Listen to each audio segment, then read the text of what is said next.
የተከበሩ አፈ ጉባኤ፣ የተከበራችሁ የምክር ቤት አባላት፣ ከሁሉ አስቀድሜ የብልጽግና አባላት ሆናችሁ ላለፉት 5 ዓመታት ድርጅት ህዝብና መንግስት የሰጣችሁን ኃላፊነት በታላቅ የኃላፊነት ስሜት ስታገለግሉ ቆይታችሁ በሚቀጥለው ምክር ቤት ዘመን በምክር ቤት አባልነት የማትቀጥሉ ነገር ግን የብልጽግና አባል ስለሆናችሁ የመንግስቱ አካል ሆናችሁ በተለያየ ደረጃ ለምታገለግሉ የፓርቲያችን አባላት ላለፉት 5 ዓመታት ለነበራችሁ አገልግሎት ድርጅታችን እንዲሁም መንግስት ከፍተኛ ክብርና ምስጋና ያለው መሆኑን ልገልጽላችሁ ፈልጋለሁ።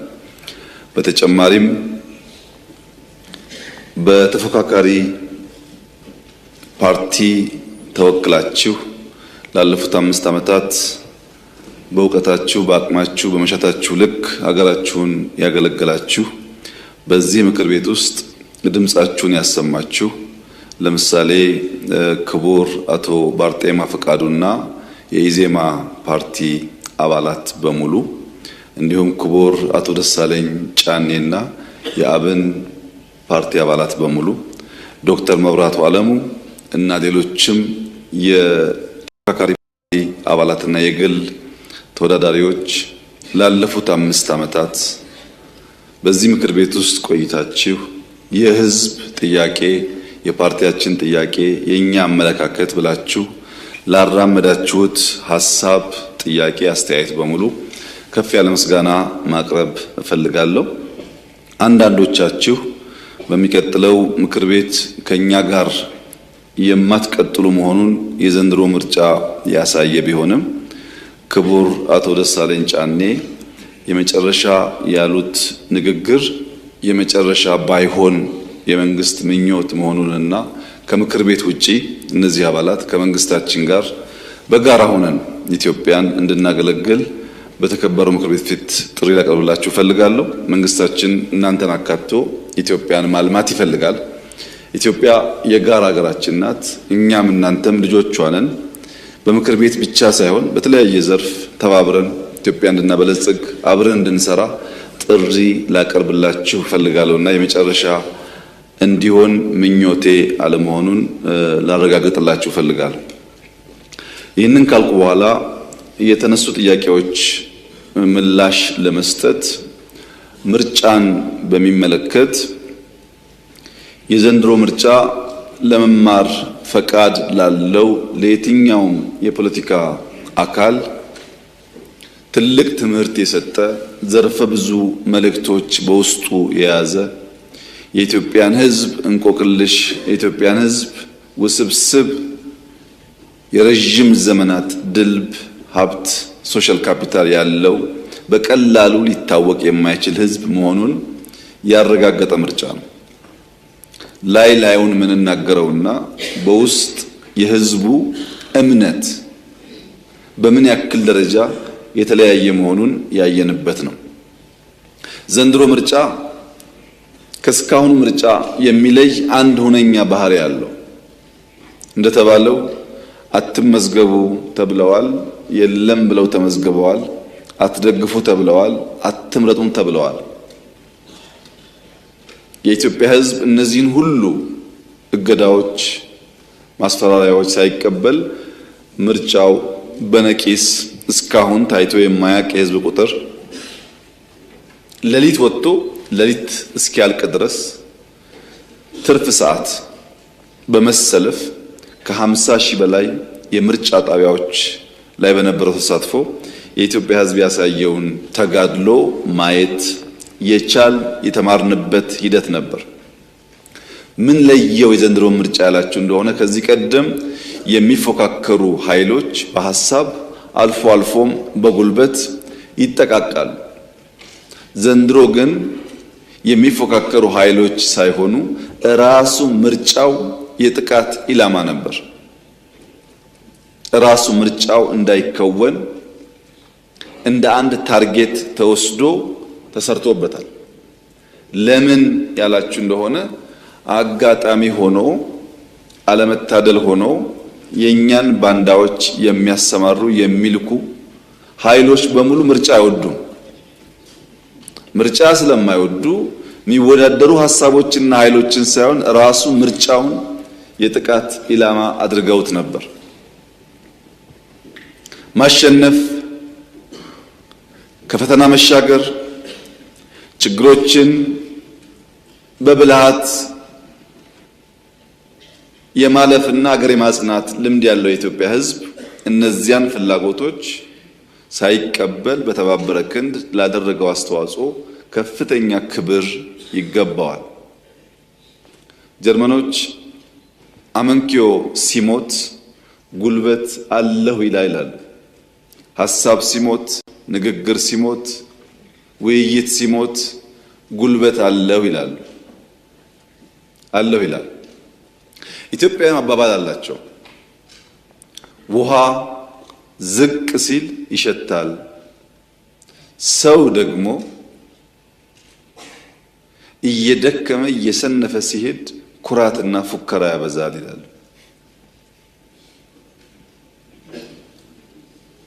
በዘንድሮ ምርጫ ማድረግ አትችሉም፣ አይሳካም የሚለው ሐሳብ የብዙ ኃይሎች ፍላጎት ቢሆንም ኢትዮጵያውያን በአንድ ድምፅ ጽንፈኝነት አንፈልግም፣ ባንዳነት አንፈልግም፣ ዘረኝነት አንፈልግም።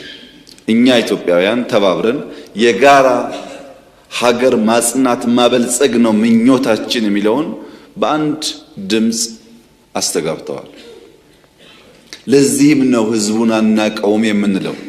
ሰሜን ብትሄዱ፣ ደቡብ ብትሄዱ፣ ምዕራብ ብትሄዱ፣ ምስራቅ ብትሄዱ አንድ ድምፅ ነበር፣ ጽንፈኝነት አያስፈልገንም የሚል፣ ባንዳነት አያሻንም የሚል። ይህንን ታላቅ ድምፅ አረጋውያን በዚህ ምርጫ እንዳያችሁት በድጋፍ ወጥተው መርጠዋል። እነዚያ አዛውንቶች ለሚቀጥለው 5 ዓመት ሊኖሩም ላይኖሩም ይችላሉ።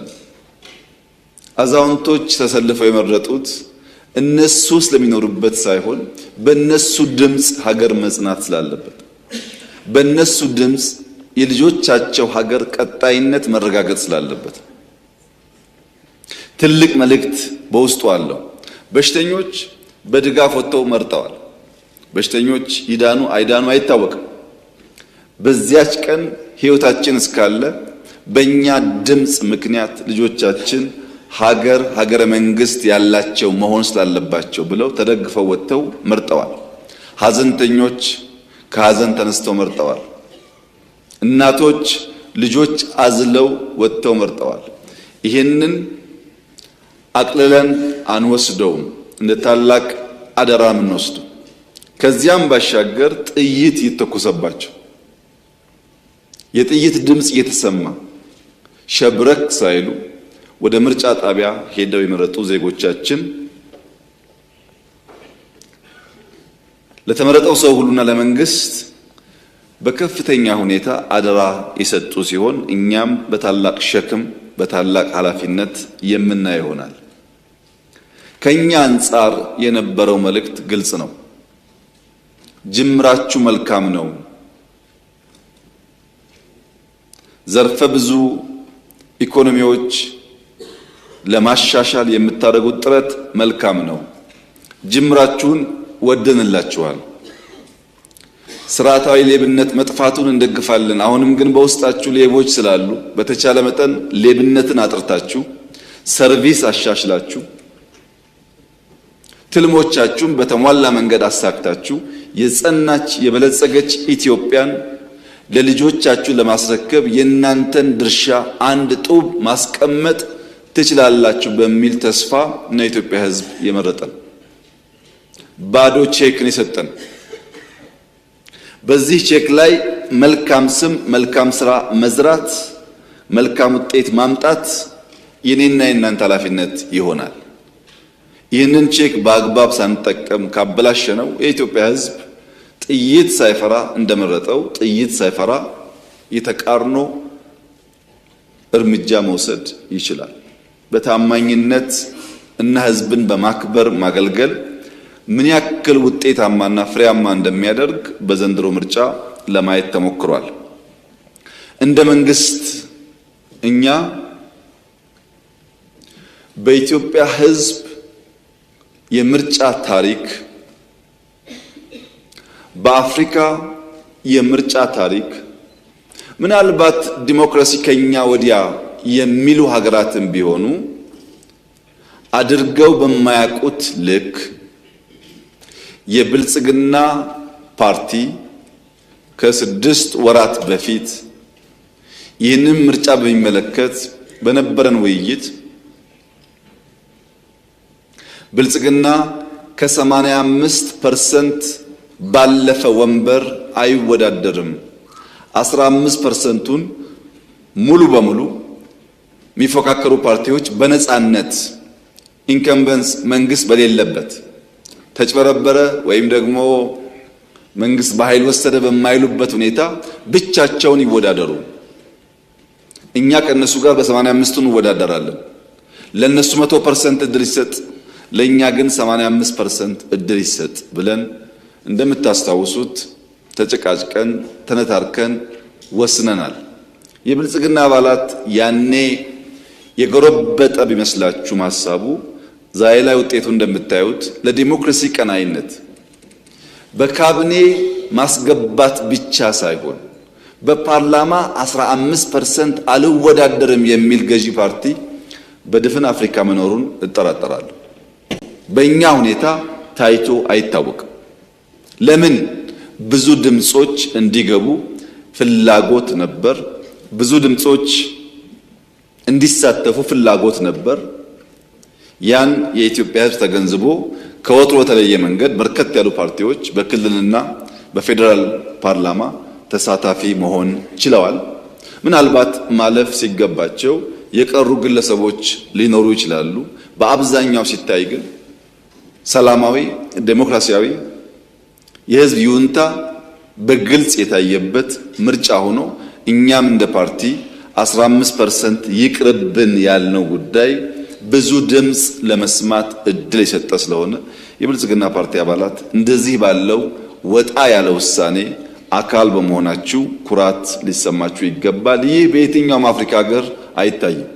ይሄ ብቻ አይደለም።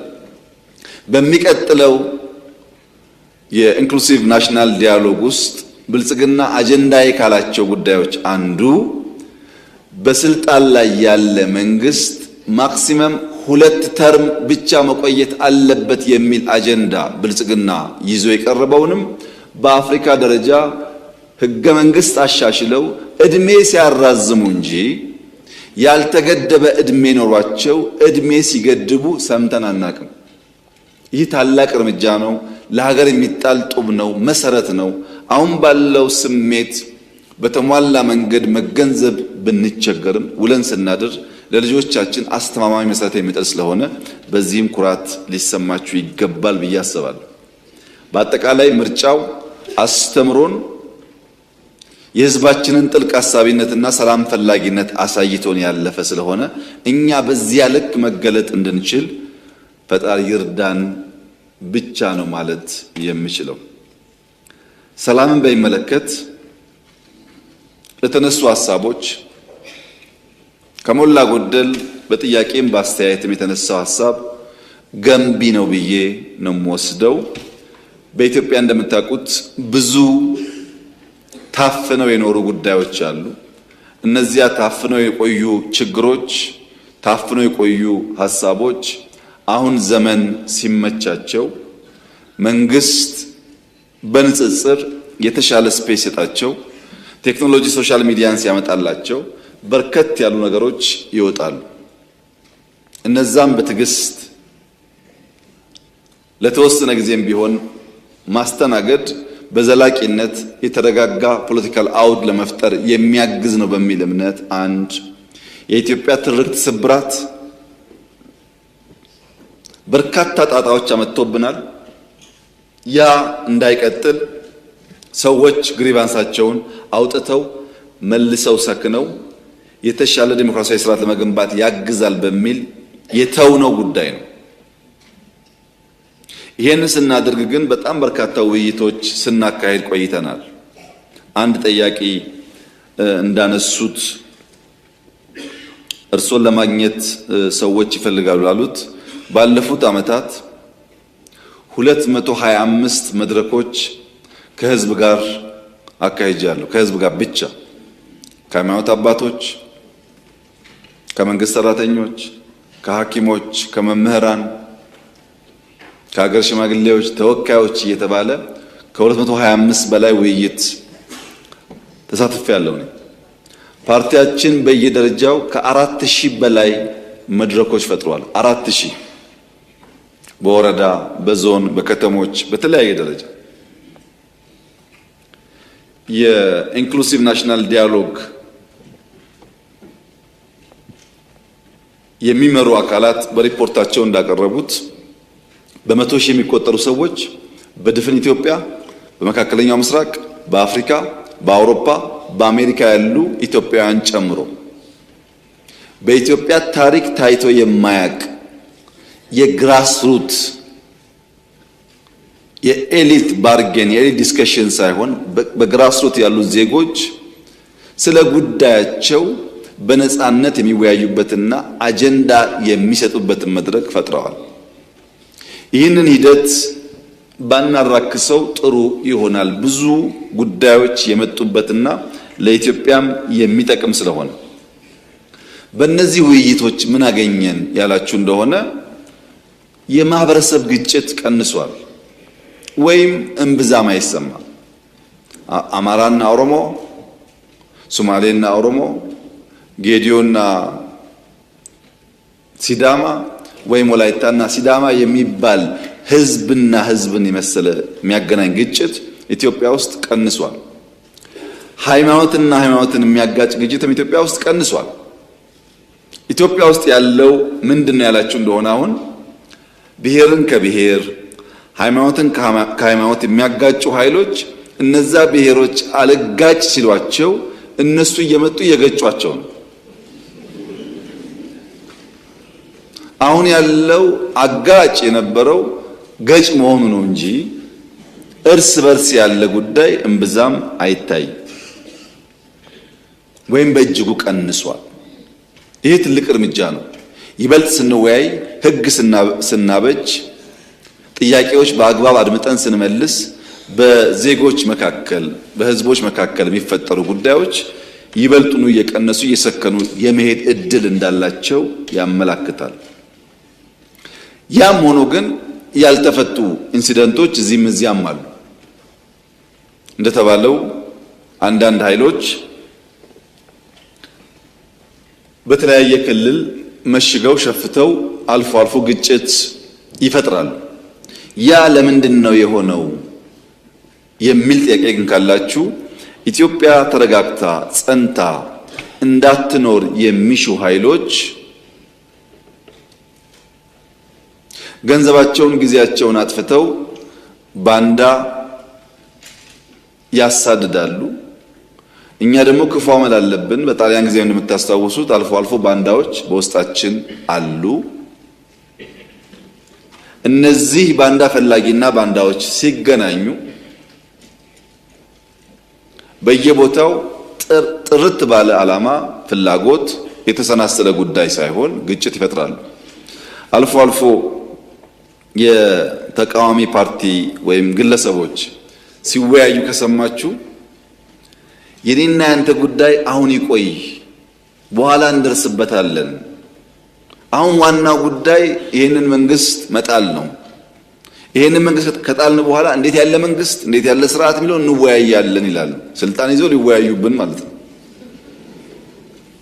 ዲፍረንሱ ምንድነው? ከኛ ጋር እኛ ዝግጅታችንን ጨርሰን ምን አይነት መንግስት ምን አይነት ፓርቲ ምን አይነት እሳቤ ለኢትዮጵያ እንደሚበጅ ተዘጋጅተን ስንመጣ እኛን የሚቃረኑ ደግሞ ከመጡ በኋላ ሊዘጋጁብን ይፈልጋሉ። ይሄ ለየቅል ነው ጉዞ። ለዚህ ነው ባጠረ ጊዜ ውስጥ በጣም ከፍተኛ ውጤቶች ኢትዮጵያ ውስጥ ማየት የቻልነው። ለዚህ መፍትሄው አንድ ህዝባችንን በቀጣይነት ማወያየት፣ የጸጥታ ተቋማት ማጠናከር። ከፍተኛ ለውጥ ነው ያለው። ሎ ኢንፎርስመንት ኤጀንሲስ መገመት ከሚቻል በላይ በቁጥር በብቃት በቴክኖሎጂ እያደጉ መጥተዋል። ኢትዮጵያን ከማንኛውም ጥቃት ለመከላከል የሚያስችል ቁመና እየፈጠሩ ይገኛሉ። ነገር ግን የሽፍቶች ባህሪ የኮንቬንሽናል ጦርነት ባህሪ ስላልሆነ ህዝባችን ከሎ ኢንፎርስመንት ኤጀንሲስ ጋር በትብብር ሆኖ እነዚህን ኃይሎች የመቆጣጠር ስራ መስራት ይጠበቅበታል። ይህን ጉዳይ በተለያየ አፍሪካ ሀገራት ማየት ትችላላችሁ። በሃይማኖት ወይም በብሔር ስም የሚታገሉ ኃይሎች ለረጅም ዓመታት እንዴት እንደሚቆዩ ለምሳሌ ቦኮ ሃራምን ብትወስዱ ብዙ መንግስታት ናይጄሪያ ሲቀያየሩ ቦኮ ሃራም አለ። በቅርቡ እንኳን የናይጄሪያ መንግስት 13000 የሚጠጉ የቦኮ ሃራም አባላት ላይ እርምጃ ወስጃለሁ ሪፖርት አቅርቧል። በየጊዜው ሪፖርት ይቀርባል። በየጊዜው ግን እንደዚህ አይነት ኃይል ይኖራል። ባህሪው ነው። በኮንቬንሽናል ጦርነት የምናየውን ባህሪ ከሽፍቶች ጋር በምናደርገው ጦርነት ላናየው እንችላለን። ያም ሆኖ ግን ይበልጥ መዳከም፣ ይበልጥ መጥፋት፣ የህዝብና የመንግስት ትስስርና አቅም እያደገ ሲሄድ እየቀነሰ እንደሚሄድ ደግሞ ጥርጥር የለውም። የኢትዮጵያ ሰላም አንጻራዊ በሆነ መንገድ ተሻሽሏል። ብዙ ሰልፎች፣ የሃይማኖት በዓላት እንዳልኳችሁ ከ50,000 በላይ የምርጫ ጣቢያዎች እና ትላልቅ ኩነቶች ሲካሄዱ እምብዛም የሚታይ ችግር የለም። የሚያጋጥመንን አልፎ አልፎ ያለውን ግጭትና በአንዳንድ ክልሎች ያለውን ግጭት ደግሞ ቅድም አንዳንድ የምክር ቤት አባላት እንዳነሳችሁት ይበልጥ በመወያየት በመነጋገር በመመካከል በመቀራረብ ለመፍታት በእኛ በኩል ጥረት ይደረጋል። እናንተም ድጋፍ እንደምታደርጉ ተስፋ አደርጋለሁ። በጥያቄዎቻችሁ ላይ ግን እውነተኛ ምክክር፣ እውነተኛ ውይይት፣ እውነተኛ ግብዣ ላላችሁት በተደጋጋሚ እዚህ ምክር ቤት ለመጋበዝ ሞክሬያለሁ። በርካታ የኦሮሚያ ውስጥ ያሉ የታጠቁ ኃይሎች፣ አማራ ውስጥ የታጠቁ ኃይሎች ብዙዎቹ የተደራደሩ እየተመለሱ ይገኛሉ። የቀሩ ወንድሞቻችንም በዚያ መንገድ እንዲመለሱ ነው የምንፈልገው። በእኛ በኩል ያለው ፍላጎት እሱ ነው። ለምን? ስለማያዋጣ ወደ ድል ስለማይወስድ ተነጋግረን በጋራ ሀገር ማነጽ መገንባት ይሻላል የሚል እምነት ነው ያለን። ይህንን ማጠናክረን እንቀጥላለን። ፕሪቶሪያን በሚመለከት ፕሪቶሪያ እንደ ድርድር ብቻ መታየት ያለበት ጉዳይ አይመስለኝም። ብዙ ውጤት ያስገኘ የሰላም ስምምነት ነው። ከሁሉ በላይ አሸናፊና ተሸናፊ እኩል ቁጭ ብለው የተወያዩበት ድርድር ነው። መንግስት ካሸነፈ በኋላ የተሸነፈውን ኃይል አስቀምጦ ተደራድሮ መፈራረም ብቻ አይደለም፣ በችግር ውስጥ የነበሩ የታጠቁ ኃይሎች ቀልቦ ብዙ ድጋፍ ሰጥቶ ለሰላም ያለውን ቁርጠኝነት ለማሳየት ሙከራ አድርጓል። በዚያ ስምምነት ምን ተገኘ ያላችሁ እንደሆነ ቢያንስ በትግራይ ጊዜያዊ መንግስት ማቋቋም ተችሏል። መንግስት ማቋቋም ቀላል ነገር አይደለም። ከ60,000 ያላነሱ የታጠቁ ኃይሎች በዲዲአር አስፈላጊው ክፍያ ተፈጽሞላቸው ከሰራዊቱ እንዲቀነሱ ሙከራ ተደርጓል። በርከት ያሉ እስረኞች፣ ምርኮኞች ተፈተዋል። በጦርነቱ የማረክናቸውን በርካታ ሰዎች ፈተናል። አንዳንድ ምርኮኞች ናቸው አሁን እዛ ሄደው ዋና ተቆርቋሪ ሆነው የትግራይን ሕዝብ እያመሱ ያሉት። ምርኮኞች መፍታት ብቻ ሳይሆን ሰርቪስ ቆሞ የነበረ በአየር በቴሌኮም በተለያየ መንገድ ሰርቪሶች ተለቀዋል። ከዚያ ባሻገር እነዚህ ኃይሎች ሀብታችን ንብረታችን የሚሏቸውን በተለያየ ቦታ ያሉ ሀብቶቻቸውን ጠብቀን አቆይተን ሰጥተናቸዋል። ቤቶች፣ ህንፃዎች እንደምታውቁት ማለት ነው። ከየት መጣ ብለን በቀላሉ ምክንያት ፈጥረን መውረስ የምንችላቸውን ሀብቶች ለሰላም ሲባል አቆይተን መልሰናል። አሁን ዛሬ እዛ ሰላም የሚያውቁ ኃይሎች ሚስቶቻቸው፣ ልጆቻቸው ከፊሉ አዲስ አበባ አብዛኛው ውጭ ሀገር እንዳሉም እናውቃለን። አዲስ አበባ ያሉትን ከፊል ቤተሰብ ያልነካንበት ዋናው ምክንያት በአንድ ሰው ጥፋት ዘሆል ቤተሰብ መታመሱን እንደ መንግስት በወደ ሰፊነት ማየት ይሻላል ብለን ስላሰብን በርካታ ጥቅም ከማስገኘቱ በተጨማሪ ለምን ፕሪቶሪያ ተስማማችሁ የሚሉ ደግሞ በጣም በርካታ አኩራፊዎች ተፈጥረዋል።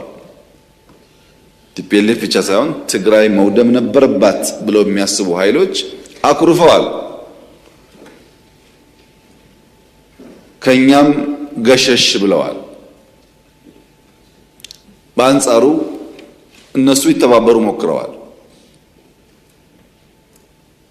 ፕሪቶሪያ እንዲህ ያለውን በርካታ ነገር በውስጡ የያዘ ነው። ከዚያ በኋላስ በየቀኑ በርከት ያሉ ውጊያ፣ ጦርነት ሊቀሰቅሱ የሚችሉ ፕሮቮኬሽንስ በየጊዜው ትግራይ ባሉ ኃይሎች ይፈጸማል። በየጊዜው ከሁሉ የከፋው አሁን በርካታ የትግራይ ልጆች በጉልበት ታፍሰው ሱዳን ላለው ጦርነት ተሽጠዋል። በሱዳን ጦርነት ውስጥ የትግራይ ወጣቶች በማያውቁት ጉዳይ ሕይወታቸውን እያጡ ይገኛሉ። ኢትዮጵያ ውስጥ ያለው ጉዳይ አልበቃ ብሎ ጉዳይ ወደ ሱዳን ተሸጋግሯል። በዚህ ሁሉ ውስጥ የትግራይ ሕዝብ ተጎጂ ነው። የትግራይ ሕዝብ የችግሩ ባለቤት ሳይሆን የችግሩ ገፈት ቀማሽ ነው። የትግራይ ሕዝብን ችግር የበለጠ ያባባሰው የውስጥ ቁስል መሆኑ ነው። የማይታይ የውስጥ ቁስል በቀላሉ የማይሽር መሆኑ ነው። በነገራችን ላይ ዛሬ በትግራይ ውስጥ ከሚኖር ትግራዋይ በላይ በሰላም ወጥቶ መግባት የሚችል አፈሳ የማይካሄድበት በደሴ፣ በጎንደር፣ በባህር ዳር፣ በአዲስ አበባ፣ ቢሾፍቱ፣ አዳማ፣ አርባ ምንጭ፣ ሐዋሳ ያለ ትግራዋይ ትግራይ ካለው ሰው በላይ ሰላም አለው።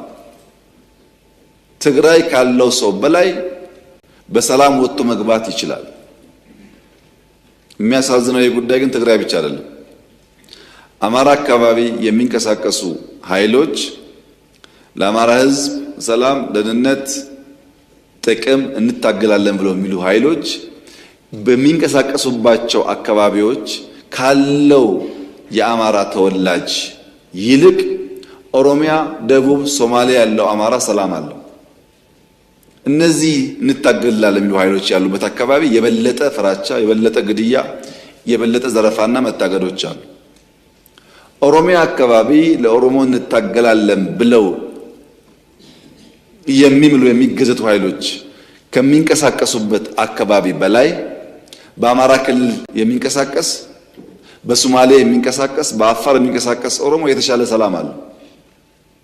ዜጎች በገዛ ቀያቸው፣ መንደራቸው፣ በገዛ ልጆቻቸው እየታመሱ ይገኛሉ። ከቀያቸው ሸሽተው መኖር የተሻለ ሰላም የሚያገኙበት እየሆነ መጥቷል። ከህዝብ ተነጥሎ ህዝብ አስለቅሶ ህዝብ ዘርፎ የሚደረግ ትግል ደግሞ የትም ማድረስ እንደማይችል ከታሪኮቻችን መማር የምንችል ይመስለኛል። መንግስት አብዛኛውን ጉዳይ በትዕግስት የሚያየው ወደ ግጭት የማይገባው ለምንድን ነው ያላችሁ እንደሆነ ዓላማ ቢስ ነው። ዓላማ የለውም። ይህንን ግጭት ከፈጸምን በኋላ አሳካን ብለን የምንናገረው አንዳች ቁም ነገር የለም። በዚያም በዚህም ብንገል ብንሞት ትርጉም የለው። ኢትዮጵያ ውስጥ በተለይ ትግራይ አካባቢ ያለው የፖለቲካል አውድ የመጥረቢያ ፖለቲካ ሰለባ ነው። ትግራዋይና ኢትዮጵያውያን የሆኑት መጥረቢያ ሶስት አክተሮች አሉት። አንደኛው አክተር ከብረት የሚሰራው የሚቆርጠው የተሳለ ነገር። ሁለተኛው አክተር ተጣሞ እዚያ ውስጥ የሚገባው እንጨት ነው። ሶስተኛው አክተር እንጨቱን ይዞ የሚቆርጠው አካል። የመጀመሪያው ብረቱ የተሳለው መጥረቢያ ምንም ዓላማ የለውም። የእንጨቱን ዓላማ ይፈጽማል። እንጨቱ ሲያዘው ብቻ የእንጨቱን ፍላጎት የእንጨቱን ዓላማ ፈጻሚ እንጂ የራሱ ሐሳብ የራሱ ዓላማ የለውም። እንጨቱም የያዘውን እጅ ወደ መራው የሚሄድ በያዘው እጅ የሚታዘዝ የያዘውን እጅ ፍላጎት የሚመልስ እንጂ የራሱ ዓላማ የለውም። ቲፒኤልኤፍ እንደ መጥረቢያ ነው። መያዛው እንጨት እንደ ሻዕቢያ ነው። ዋናው አዛዦች ባለጉዳዮች ሌሎች ናቸው። ከመጥረቢያው ጋር ከብረቱ ጋር ብንጋጭ እንጨቱ እስካለ ድረስ ከእንጨቱ ጋር ብንጋጭ እንጨቱን የሚያዘው ሰው እስካለ ድረስ ዘላቂ ሰላም አናገኝም።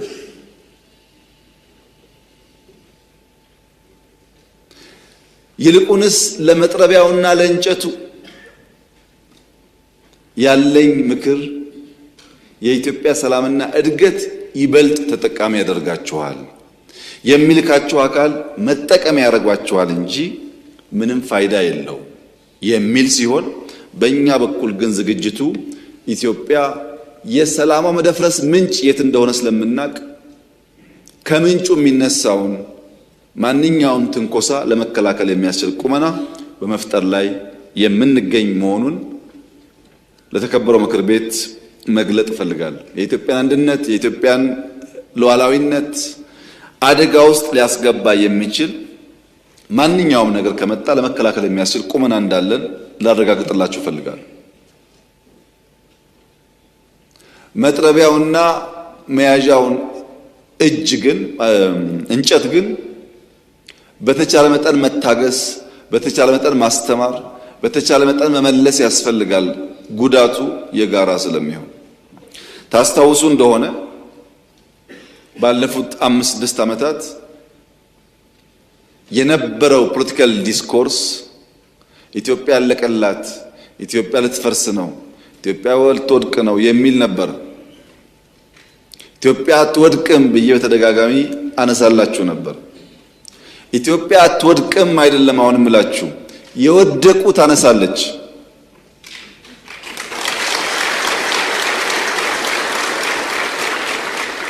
የወደቁ ታነሳለች፣ የተኙ ታነቃለች። ሊለሙ ሊበለጽጉ ሲገባቸው ያልገባቸውን ወንድምና እህቶቿን አንቅታ ወደ ብልጽግና ጎዳና ትወስዳለች። ይህ የኢትዮጵያ ጉዞ ይሆናል። በነገራችን ላይ ዶክተር ደሳለኝ ጫኔ ዛሬ ጥያቄ ንግግር ሲያደርጉ በጣም ደስ ያለኝ ነገር ምን ያክል መደመርን እንደበሉት ነው። እውነቴን ነው። በጣም ደስ ያለኝ ስለ ሚዛናዊነት፣ ስለ ክልል ኢምፓወርመንት እና ስለ ሀገር ዩኒቲ ኮሪደር ላይ ብቻ ሳይሆን ዳይቨርሲፋይድ ኢኮኖሚ ለመገንባት በጣም ትላልቅ ቁም ነገሮች አንስተዋል። ሙሉ በሙሉ የመደመር መንግስት እሳቤዎች ማለት ነው። ይሄ በነበረን ቆይታ አንዱ ከአንዱ ሐሳብ ተወራርሷል ማለት ነው። ኮሪደር ብቻ መሆን የለበትም፣ ማዳበሪያ ፋብሪካም አሉ፣ መሆን የለበትም ግድብም አሉ። ስለዚህ አቋማችን በብዙ ጉዳይ እየተቀራረበ ስለመጣ በጋራ የምንሰራበትን ነገር ብናሰፋ ጥሩ ነው ለማለት ብዬ ነው። ምክክርን በሚመለከት ምን ይጠበቃል ለተባለው ይህ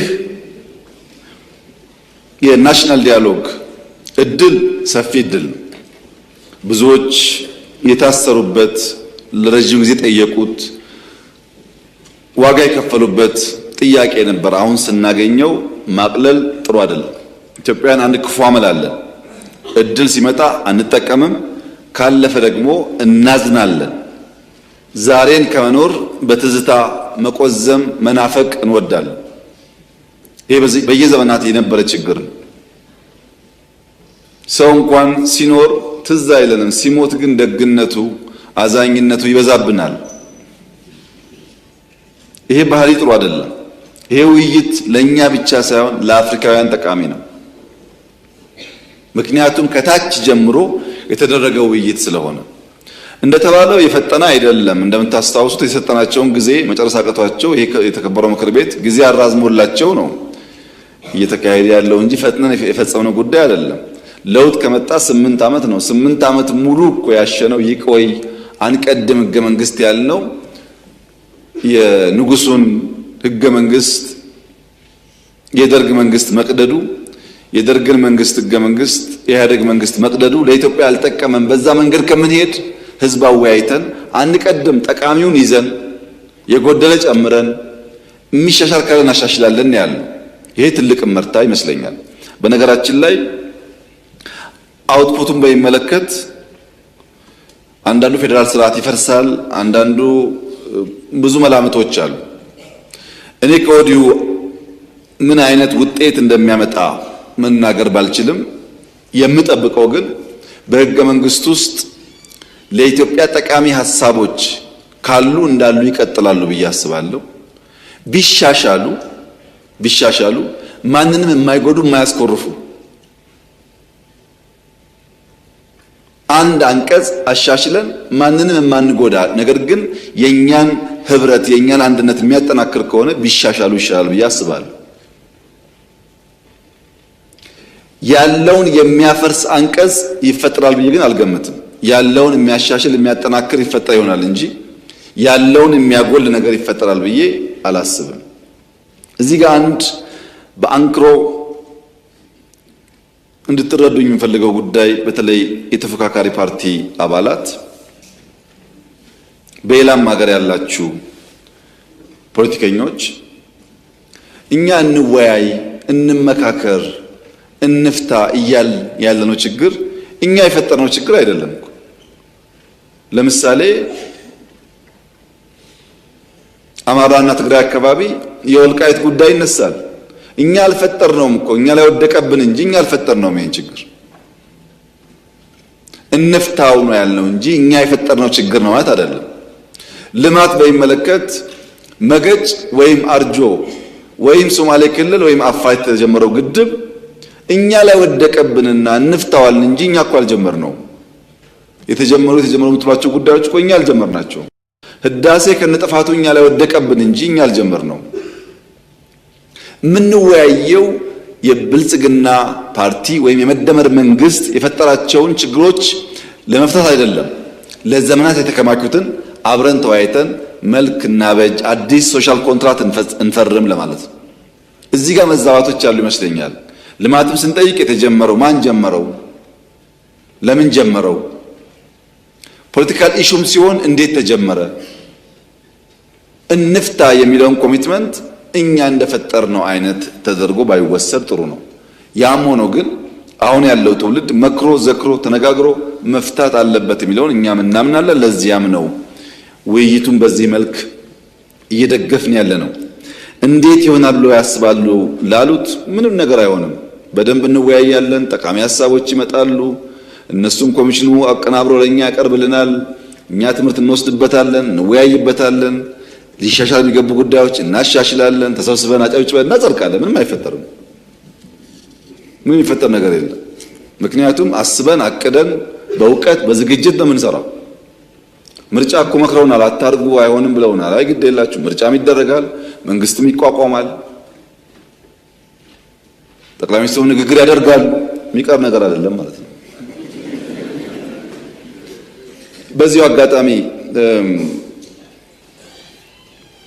ለምክር ቤቱ ጠቃሚ ባይሆንም እንደው ለመላው የኢትዮጵያ ሕዝብ ለመግለጽ ባለፈው 5 ዓመት ምርጫ አሸንፈን ታስታውሱ ከሆነ አጠቃላይ ዓለም ላይ ባለው ፖለቲካል አውድ የበዓለ ሲመት ብለን እንግዶች ጋብዘን አክብረን ነበር። በሚቀጥለው ጊዜ ግን እንደዛ አይነት ጊዜ ማባከን አስፈላጊ ነው ብዬ እኔ አላምንም። ብዙ ጥያቄዎች ስላሉ እግረ መንገድ መልስ እንዲሆን ብዬ ህዝቡ ባለፈው በምርጫ ስራ ስሩልን ብሎ መርጧል። ፓርላማ ጠዋት የሚመርጠውን ከመረጠ በኋላ ወዲያ ወደ ስራ መግባት እንጂ እንግዳ ስንቀበል እንግዳ ስንሸኝ ጊዜ ማባከን አስፈላጊ አይደለም። ይሄ ባህል በሌሎች ሀገራትም ቢቀር ጥሩ ነው። መዘጋጀት የሚገባው ለምርጫው ነው። ካሸነፍን በኋላ ዘለው ወደ ስራ እንጂ ለድግሱ የሚጠፋው ጊዜ ቢቀር ነው የሚሻለውና ጥያቄ ያላችሁ ሰዎች እግረ መንገድ መልስ እንዲሆናችሁ ብዬ ነው። የሚጋበዝም የለም የሚደገስም የለም፣ ስራ ይቀጥላል ማለት ነው።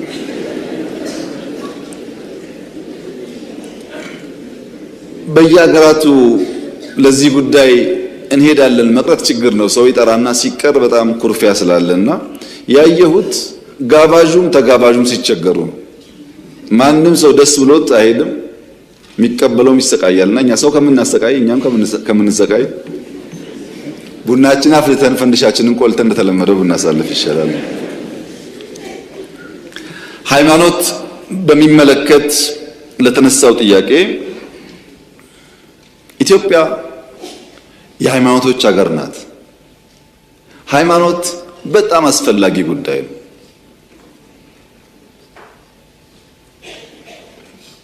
ሀገር በኢንፍራስትራክቸር ብቻ አትገነባም። ሱፕራና አልትራስትራክቸር ለአንድ ሀገር በእጅጉ ያስፈልጋል። ሱፕራና አልትራስትራክቸር የሚገነቡ ባህሎች፣ ትውፊቶች፣ እሴቶች የሚገነቡ ተቋማት ለኢትዮጵያ ያስፈልጋሉ። አጋጣሚ ሆኖ ኢትዮጵያ ውስጥ እንደመታደል ነው አብዛኛው ሕዝብ የሚከተላቸው ሃይማኖቶች 90% የተቀራረቡ ናቸው። ለሁሉም አደምና ሐዋ እናትና አባት ናቸው። ለሁሉም አብርሃም ኢብራሂም አባት ነው። ብዙም የሚያጣላ ጉዳይ የለም። ትናንሽ ዲፍረንስ ነው ያለው። ትናንሽ ክርስቲያኖች እስልምና ቁጭ ብለው ቢያጠኑ አብዛኛው ነገር የሚያስማማ ነው። የሚያለያየው ነገር ደግሞ ተከባብሮ ማለፍ ይቻላል። ይሄ ልዩነት ከኛም ሀገር ውጭ ለረጅም ዘመናት ነበር፣ እኛም ሀገር ውስጥ ለረጅም ጊዜ ነበር።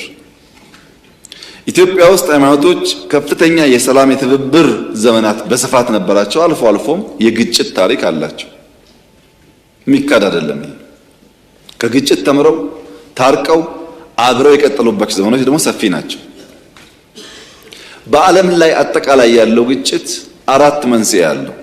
አብዛኛው ግጭት አንደኛው መንስኤ ብሔር፣ ሃይማኖት፣ ርዕዮተ ዓለም ነው። በብሔር ምክንያት፣ በሃይማኖት ምክንያት፣ በርዕዮተ ዓለም ምክንያት ግጭት ይፈጠራል። አንደኛው ነው። ሁለተኛው የኢኮኖሚ በላይነት ነው። ኢኮኖሚ ለመቆጣጠር የሚደረግ ትግል ነው።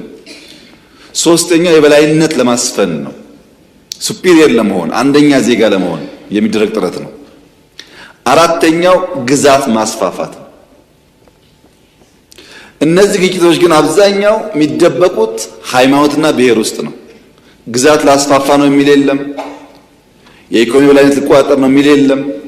ይህን ፍላጎት ደብቆ በሃይማኖትና በብሔር ጥላ ስር ግጭት ይፈጠራል። ሃይማኖት ለግጭት የሚጠቀሙ ኃይሎች አሉ። ሃይማኖቶቹ ግን እስላምም ክርስቲያኖቹም አጠቃላይ ክርስቲያኖች ሁሉም የሰላም እምነቶች እንጂ የግጭት እምነቶች አይደሉም። ለዚህ ማረጋገጫው ኢትዮጵያ ናት። ለረጅም ዓመታት ሙስሊሞች በብዛት የሚኖሩባቸው አካባቢዎች ጥቂት ክርስቲያኖች ካሉ ሙስሊሞች አዋጥተው አግዘው ቤተክርስቲያን ይሰራሉ። በእኛ ሀገር የምናውቀው እሱን ነው። ብዙ ክርስቲያን ያለበት ጥቂት እስላሞች ያሉበት ክርስቲያኖች አግዘው ደግፈው መስጂድ ይሰራሉ። አብዛኛው ታሪካችን ይሄ ነው። በቅርቡ ጥናት እንተን ነበር። ከግማሽ በላይ ከ50% በላይ የሙስሊም ፖፑሌሽን ያለባቸው ወረዳዎች ማጆሪቲው ሙስሊም የሆነበት ወረዳዎች 1263 ቸርቾች አሉ። 1263 ቤተክርስቲያኖች አሉ። አብዛኛው እስላም የሆነበት አካባቢ ከ1000 ውስጥ ስንት ቦታ ነው ግጭት የምንሰማው ነው? የሃይማኖት ግጭት ካለ አብዛኛው ሙስሊም ያለበት አካባቢ ሁሉም ቦታ ግጭት ይጠበቅ ነበር። ግን የእስልምና ባህሪ ግጭት አይደለም፣ የክርስትና ባህሪ ግጭት አይደለም። ክርስቲያኖች በዙባቸው አካባቢዎችም እንደዚሁ መስጂዶች አሉ። የምንሰማው ችግር ግን ጥቂት ቦታ ነው። በዚህ ሁሉ ስፋት ችግር አንሰማም። አስተውላችሁ ከሆነ ነውጠኞች ክብሪት፣ ጭድ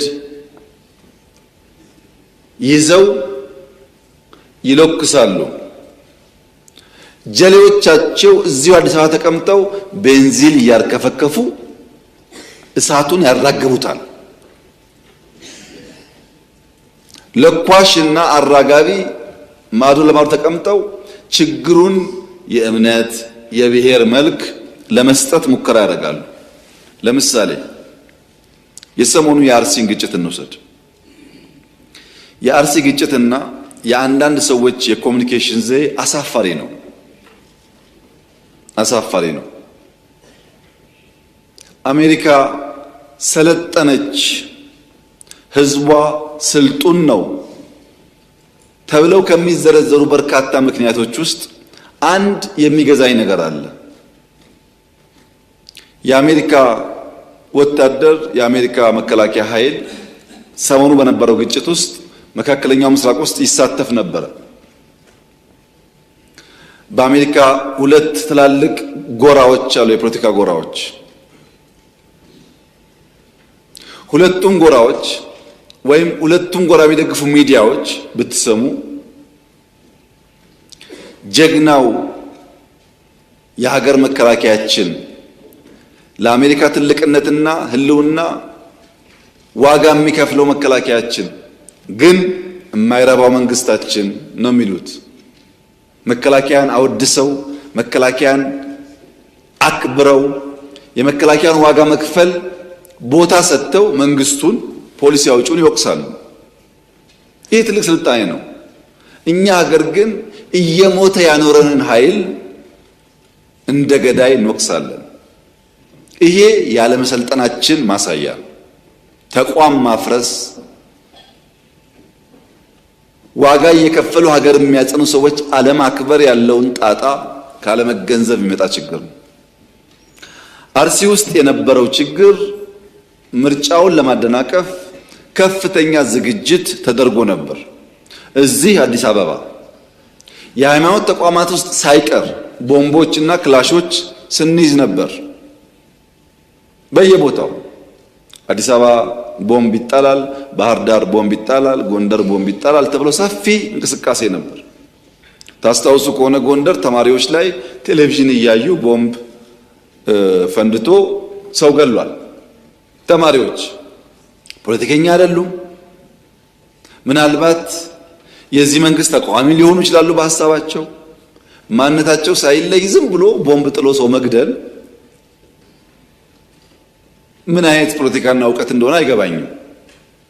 ልክ እንደዚሁ የምርጫ ጣቢያዎች ላይ ከፍተኛ ጥንቃቄ ስለነበረ ያቃታቸው ኃይሎች ህዝቡን ሊያጠቁ ወደ አንድ መንደር ሄዱ። አርሲ ውስጥ እዚያ መንደር ህዝብ የሚከላከል ኃይልና ህዝብ የሚያጠቃ ኃይል ተጋጠመ። በጥቅሉ አርሲ በነበረው ግጭት ህይወታቸው ያለፈ 11 ሰዎች ናቸው።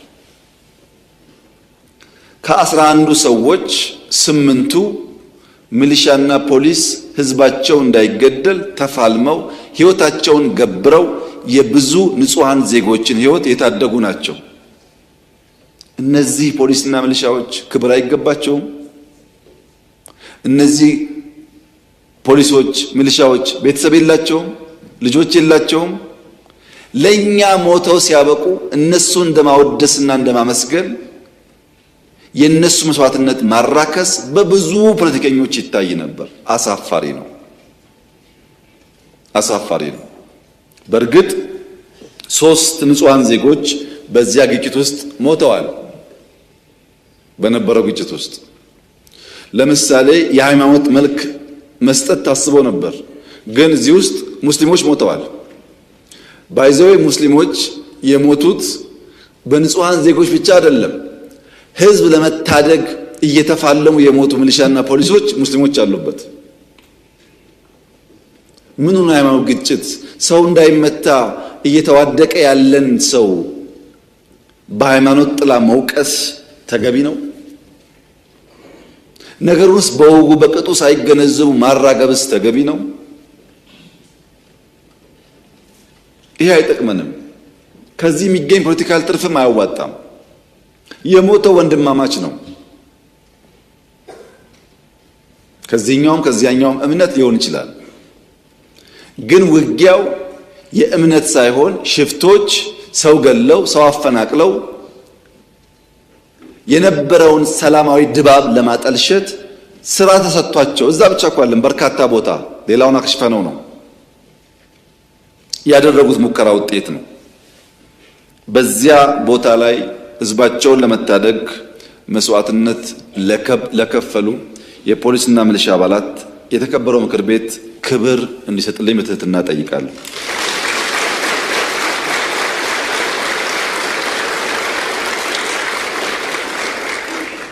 ጀግኖችን በዚያ መንገድ ማስታወስና ማወደስ የሁላችን ባህል ካልሆነ ሰላማዊት ኢትዮጵያን ማየት አንችልም። በዚህ ጉዳይ የተሳተፉ 22 ተጠርጣሪዎች በሕግ ቁጥጥር ስር ይገኛሉ። በርካታ የአባባሱ ሰዎችም እንዲሁ ተይዘዋል። የተፈናቀሉ ከ90% በላይ ተመልሰዋል። የቀሩትን በቅርቡ ይመለሳሉ። በነበረው ግጭት ሸሽተው የወጡ ሰዎች ነበሩ። እነሱ ወደ ቦታቸው ይመለሳሉ። በዚሁ አጋጣሚ ማስጠንቀቅም አደራማትም ፈልገው አዲስ አበባ ተቀምጣችሁ ጫት እየቃማችሁ በሌላችሁበት ቦታ በሶሻል ሚዲያ የምታራግቡ ሰዎች ጥንቃቄ አድርጉ። እዚህ ሆኖ ባላጣራ ጉዳይ የሚያራግብ ሰውንና እዛ የሚጋጨውን ሰው ለይተን አናይም። የምታውቀውን ያየኸውን የመንግስትም ጥፋት ከሆነ ግለጥ፣ ችግር የለውም። የማታውቀውን ያልነበርክበትን ቦታ እስላም ነው፣ ክርስቲያን ነው፣ አማራ ነው፣ ኦሮሞ ነው እያልክ የግሩፕ ጨዋታ መጫወት ግን አስፈላጊ አይደለም። በጥቅሉ ስለሚጎዳን ጥንቃቄ ብታረጉ ጥሩ ነው። አጋጣሚ ሆኖ ስለተመረጠን ማለት ነው። ሌላው ከትምህርት ጋር ተያይዞ የተነሳው ጥያቄ ኮንሰርኑ ለትምህርት ጥራት ስራ ይሰራ የሚለው ጉዳይ በጣም ጠቃሚ ሀሳብ ነው። ነገር ግን ከስራ አንጻር አይ ቲንክ በጣም የተሳካልን የስራ መስክ አንዱ ካለ ትምህርት ሚኒስቴር ነው። በነገራችን ላይ መላው ፖሊሲው የብልጽግና መንግስት ፖሊሲ ቢሆንም ይህንን ፖሊሲ እያስፈጸሙ ያሉት የኢዜማው አባል ፕሮፌሰር ብርሃኑ ነጋ በታማኝነት የመንግስትን ፖሊሲ ለማስፈጸም ደፋ ቀና እያሉ ስለሆነ በርካታ ውጤት እያመጡ ስለሆነ በእኔ እምነት ምስጋና የሚገባቸው ይመስለኛል። ለምሳሌ ከ30 ቢሊዮን በላይ ህዝብ እንዲያዋጣ አድርገው በሁሉም ክልሎች ሞዴል ሃይስኩል፣ ቦርዲንግ ሃይስኩል እየሰሩ ነው። ይሄ ትምህርት ሚኒስቴር ስራ አይደለም፣ የክልሎች ስራ ነው። በግጭት የተበለሻሹ የተሰባበሩ የተቃጠሉ ቤቶች በጣም በርካታዎችን እየጠገኑ ነው። ለእንደዚህ ያለው መልካም ስራ መጽሐፍ ከብዙ ኃይሎች እየለመኑ እርዳታ እየፈለጉ አሳትመው በቴክኖሎጂ የትምህርት ጥራት ለማረጋገጥ የሚያደርጉትን ጥረት አይ ቲንክ ማመስገን የሚሻል ይመስለኛል። የሚጎል ነገር ደግሞ ካለ ማሙላት ማገዝ የሚሻል ይመስለኛል። በእኛ በኩል ግን በትምህርት ዘርፍ ያለን አቋምና የምንሰራው ስራ ከየትኛውም ዘርፍ ስራ በላይ እንኮራበታለን። አንደኛ ባለፉት 7 ዓመታት 35,000 መዋለ ሕፃናት የገነባ መንግስት ነው። አንድ መንግስት አይደለም፣ 10 መንግስት ደምራችሁ አታገኙም ይሄን ቁጥር። 35,000 መዋለ ሕፃናት የገነባ ነው። እነዚህ ሕፃናት ምርጫ እንደማይመርጡን እናውቃለን። በፌስቡክ ላይክ እንደማያደርጉ እናውቃለን። በዩቲዩብ ወጥተው እንደማይናገሩ እናውቃለን። ከ20 ዓመት በኋላ ግን የኢትዮጵያ ህልውና እንደሆነ ደግሞ እናውቃለን። ከአጭር ጊዜ አንጻር ሳይሆን ከረጅም ጊዜ አንጻር ነው ኢንቨስትመንቱ። በ5 ዓመት እንዴት መዋዕለ ሕፃናት የገባን ሰው ውጤት ማወቅ ይቻላል? ከመደመር መጽሐፍ ሽያጭና ከመሰል ግብአቶች ብቻ የፈርስት ሌዲ ኦፊስ 35 ሞዴል ሃይ ስኩልስ በሁሉ ክልል ሰርቷል። እንዴት ሊራከስ ይችላል? የኢትዮጵያ ዘመናዊ መንግስት ከተመሰረተ ባለፉት 100 ዓመታት ይሄ ኦፊስ 30 ትምህርት ቤት አልሰራም። በ100 ዓመታት ውስጥ ማራከስ አይቻልም። ትልቅ ውሳኔና ትልቅ ኮሚትመንት ነው። ኤሌመንተሪ እና ሃይ ስኩል በጣም በስፋት በብዙ ሺዎች ነው እየገነባን ያለን። ሞዴል ሃይ ስኩሎች የገነባናቸው ማደሪያ ብንጨምርበት ቦርዲንግ ስኩል መሆን ይችላሉ። በጣም በቆንጆ ስታንዳርድ እየተሰሩ ነው ያሉት። እኔና እናንተ አርብ እበት ለቅልቀን ሰኞ የምንማርበት አይነት አይደለም ማወራችሁ። እንደዛ አይነት አይደለም። ከዛ በጣም እየተሻሉ ኢንፍራስትራክቸር እየተገነቡ ነው ያሉት። ቅድም ክቡር ዶክተር ደሳለኝ ሲያነሱ ስለ መምህራንና ተማሪዎች ያሉት ሀሳብ ትክክል ነው። መምህራን ሪስፖንሲቢሊቲ ያለባቸው ተማሪዎቻቸው እንዲያልፉ ቀላል ሚና አይጫወቱም። ትክክል ነው ሀሳቡ። ግን እርሱም እንደሚያውቁት ሴክተሩን የነበረውን ስብራት የነበረውን ሪፎርም ኢንቨስት አድርጎ መምህራን አዘጋጅቶ ውጤት ሃርቨስት ማድረግ ጊዜ እንደሚወስድ ደግሞ በደንብ ይገነዘባሉ ብዬ ተስፋ አደርጋለሁ። አንድ የማይገባኝ እሳቤ ያለ ኢትዮጵያ ውስጥ የድሮ ሰዎች የድሮ ፖለቲከኞች ባዮግራፊያቸውን ስታነቡ ወይም ስትሰሟቸው በጎጃም ክፍለ ሀገር በነበረው የሃይ ስኩል ፈተና እኔ ብቻ አንድን ያልፌ ዩኒቨርሲቲ ገባው፣ በወለጋ ጠቅላይ ግዛት ውስጥ በነበረው ሃይ ስኩል አንድ ሃይ ስኩል ነበር፣ ሁለት ሃይ ስኩል ነበር፣ እኔ ብቻ አልፌ አዲስ አበባ ዩኒቨርሲቲ ገባው የሚሉ ሰዎች ናቸው። አሁን ቁጥር ደግሞ አነሰ የሚሉት። አሁን እኔ ብቻ የሚባልበት ዘመን አልፏል። ብዙዎች በጋራ የሚያልፉበት እድል አለ። ነገር ግን መሰረቱ ላይ ሳንሰራ ፍሬው ላይ የምናስበው ነገር አይጠቅምም። ያለፉት 7 ዓመታት 35,000 ኪንደርጋርተን የገነባው መንግስት አንድ ዩኒቨርሲቲ አልገነባም። አሁን መደመር ዩኒቨርሲቲን እየገነባ ነው ኤአይ አንድ። ለምን ታች ሳንሰራ ላይ ብንከምረው ዋጋ የለውም። ኮንዶሚኒየም ገነባን ብለን የትምህርት ስርዓት አደገ ማለት አንችልም። ክቡር አቶ ደሳለኝ ዶክተር ደሳለኝ ጊዜ ካለዎት 2-3 ዩኒቨርሲቲ ብቻ ቢያዩ፣ ባህር ዳርም ጅማም ቢያዩ ቢያንስ 1000 2000 3000 ተማሪ የሚሸከም ባዶ ኮንዶሚኒየም ዩኒቨርሲቲ ውስጥ አለ። ባዶ ኮንዶሚኒየም ተገንብቶ ተማሪ የሌለበት። ለምን? ዋናው ዓላማ በኮንትራት በግንባታ ውስጥ የሚገኝ ጥቅም እንጂ የትምህርት ጥራት አልነበረም። አሁን መደመር ዩኒቨርሲቲ እኛ እየገነባ ነው። 6-7 ወር 1 ዓመት በኋላ ሙሉ በሙሉ ግንባታው ያልቃል። በእርግጠኝነት ነው የምነግራችሁ። በእርግጠኝነት የትኛውም የኢትዮጵያ ዩኒቨርሲቲ የዛ አይነት ጥራት ያለው ግንባታ ሊኖረው አይችልም። በእርግጠኝነት የትኛውም የአፍሪካ ዩኒቨርሲቲ በዚያ ልክ ጥራት ያለው ግንባታ ሊኖረው አይችልም። ምን ገነባው ለልጆቻችን ስለሆነ ማለት ነው። የትኛውም ዓለም የምንጓጓውን ዩኒቨርሲቲ አይነት ኢትዮጵያ ውስጥ እናያለን በጥራት። ለምን? የኤአይ ጉዳይ አስፈላጊ ስለሆነ። ታስታውሳላችሁ የዛሬ 5-6 ዓመት ኤአይ ተቋምን እንፍጠር ስንል አፍሪካ ውስጥ አጀንዳ አልነበረም። የኤአይ ፖሊሲ ስንቀርጽ አጀንዳ አልነበረም። አሁን ደግሞ ትሰማላችሁ እዚህም እዚያም ይነገራል። ኤአይ ፊውቸር እንደሆነ ይህ መንግስት ቀድሞ አውቆ ነው እየሰራበት ያለው። ውጤቱን ደግሞ ወደፊት በጋራ የምናይ ይሆናል። አሁንስ በጣም ብዙ ውጤቶች አግኝተንበታል እስካሁን ባለው ሂደት መሶብን ጨምሮ ማለት ነው።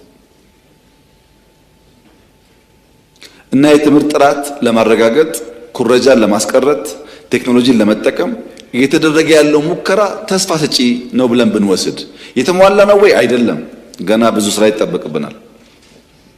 ግን አሁን መምህራን፣ ወላጆች፣ ትምህርት ቤቶች እንደባለፈው ጊዜ እናስኮርጃለን ብለው ከመዘናጋት ይልቅ ማዘጋጀት እያደገ መጥቷል። ሁላችሁም ወይ ተማሪ ያላችሁ ወይ ቤተሰብ አለ ታውቃላችሁ።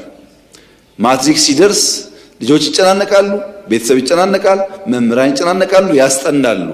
ቀለል ያለው ጉዳይ ብዙም አይታይም። ይህ ቢጠናከር የሚሻል ይመስለኛል። የምናስብበት አልደረስንም። አካሄዳችን ግን ጠቃሚ እና የሚያዋጣ ነው። ስንት ቦርዲንግ ስኩል አለን አሁን ኢትዮጵያ ውስጥ እየገነባን እኮ ነው። ቦርዲንግ ስኩል ተማሪዎቻችን ብዙ ቋንቋ የሚናገሩ እኮ ናቸው። ስትወጡ አሁን ክረምት ስትሄዱ እዩዋቸው። እንደኛ ጊዜ አይደለም። ታች ያሉ ልጆች እሳት ናቸው። እሳት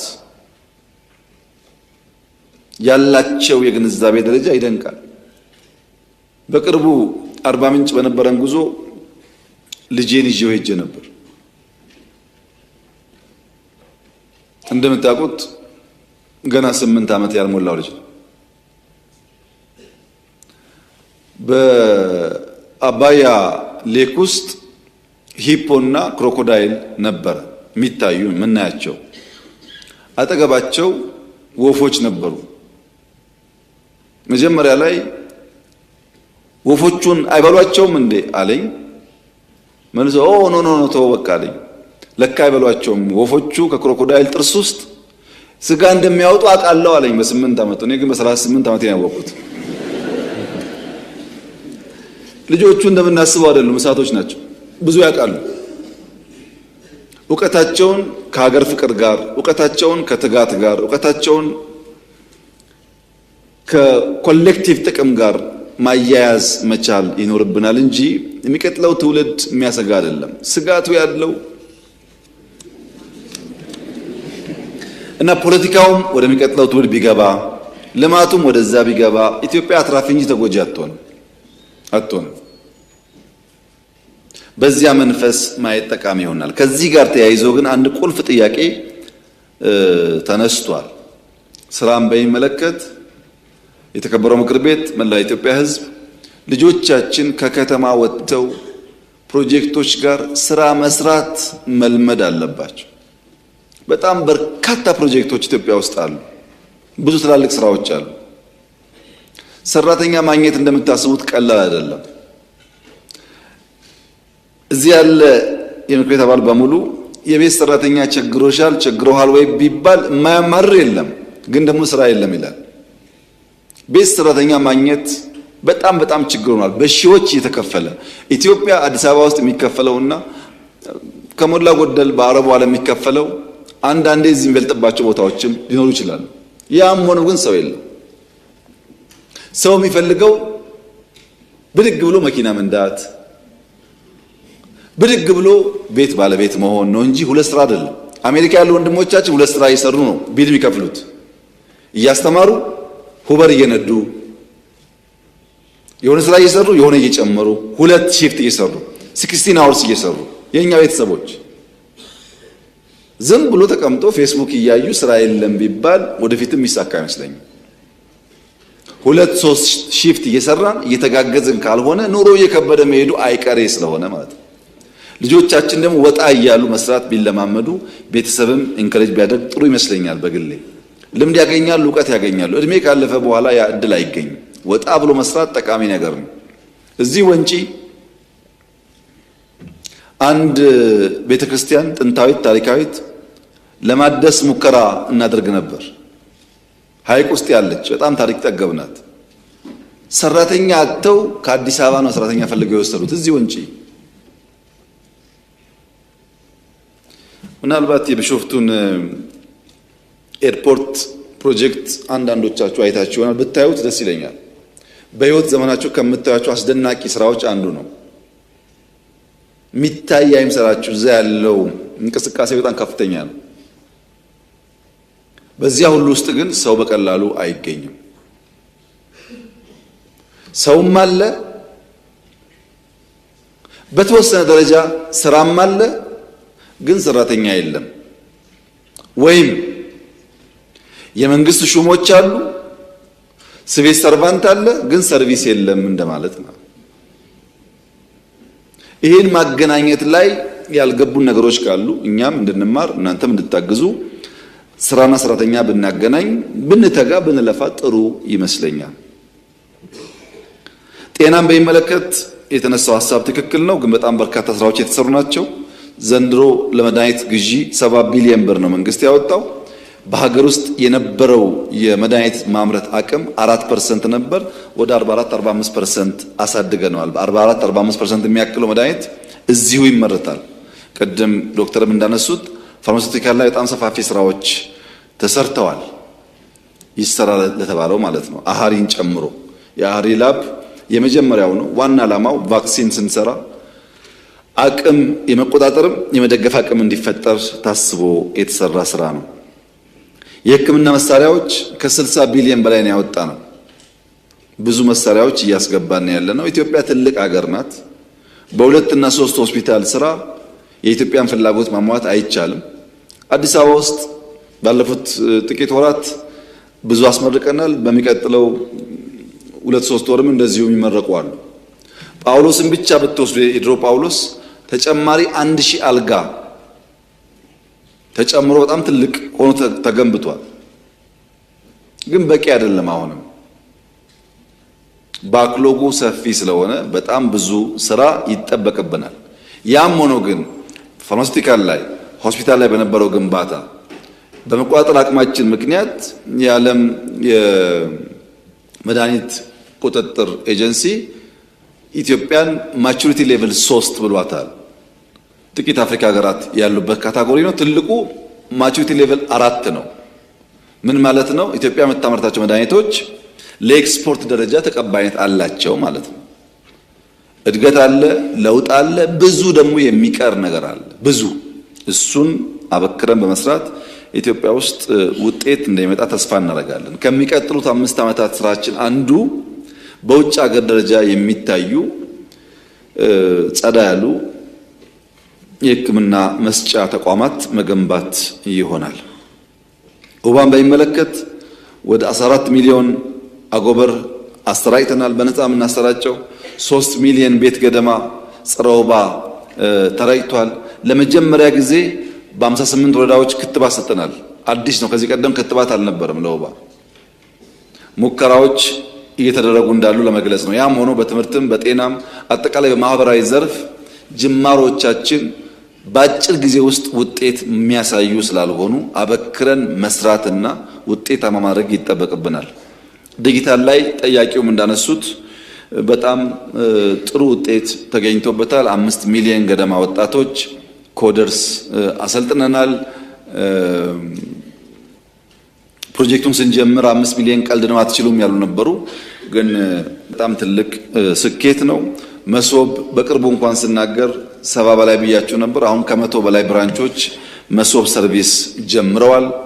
የሞባይል መኒ ሰርቪስ እንደምታውቁት በከፍተኛ ደረጃ እያደገ ይገኛል።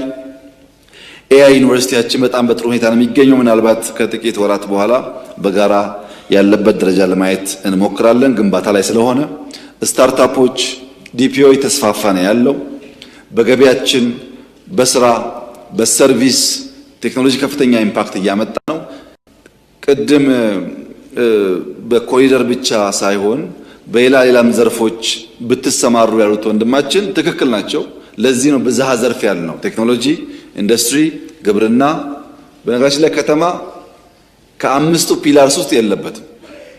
5ቱ ፒላር ኢንዱስትሪ፣ ማይኒንግ፣ ግብርና፣ ቴክኖሎጂ እና ቱሪዝም ናቸው።